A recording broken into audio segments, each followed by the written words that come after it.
સુરેન્દ્રનગરનું ચોટીલા કે જ્યાં પોલીસ સ્ટેશનમાં મહિલાઓએ કર્યો છે હલ્લાબોલ। અવેશ ગની નામના શખ્સનો આતંક હોવાના આરોપની સાથે હલ્લાબોલ કરવામાં આવ્યો છે। અવેશ ગનીની સામે કડક કાર્યવાહીની માંગ કરવામાં આવી છે। અવેશની સામે અનેક ગુના નોંધાયેલા હોવાનો સ્થાનિકોનો દાવો છે। પોલીસ અવેશ ગનીને છાવરતી હોવાનો સ્થાનિકોએ આરોપ લગાવ્યો છે। ઘાંચીવાડની મહિલાઓએ આત્મવિલોપનની પણ ચીમકી ઉચ્ચારી છે।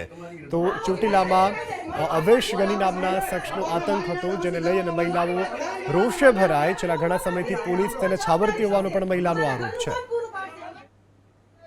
20 જણા 5-5 બોરેલા રહીને આવે, પાધરમાં દારૂ પીવે, ગાયરું દે, આને મારી નાખો છે, હરબુને મારી નાખો છે, ધમકીઓ બધાયને। રાત પડે તો ઘરે ઘરે બાયું ઘરે હોય અને ધોકા પસાડે। તમારા ભાઈડાને કહી દેજો આટલી ખંડણીઓ દઈ દે, 5-5 લાખ દઈ દે। અમે ગરીબ માણસ અમે એને ક્યાંથી દઈએ? આ ગુંડાને કેમ હાજર કરીને છોડી મૂકે છે એની પોલીસ? આનો બંદોબસ્ત કેમ નથી કરતા? આને પાસામાં નાખો। આ હક લેવા નથી દેતો આખી ઘાંચીવાડને। મારા છોકરા વાંહે સરી લઈને વાંહે થયો, મોટરસાયકલ ભાંગી નાખ્યું તો આની પોલીસે ફરિયાદ ન લીધી અને એને હાજર કરીને અને છોડી મૂક્યો। તો અત્યારે ગરીબનું કોઈ નથી, પોલીસે તે